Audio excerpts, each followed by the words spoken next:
Hi, my name is Elizabeth Griever, and my company is Everson Cooper. We provide solutions to homeowners that need to sell their house in an as-is condition. This is our video series about the busy professional's guide to real estate investing.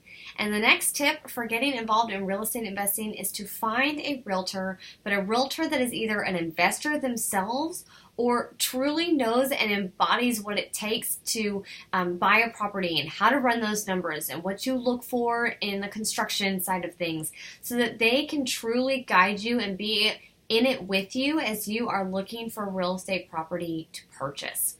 So make sure that your realtor has extensive experience either in investing in their own or working with investors and truly knowing how to crunch those numbers, so that you've got another set of eyes looking at the property, another set of eyes looking at the number, some ears that you can bounce off your questions and concerns to, and you really can move forward and find an awesome property.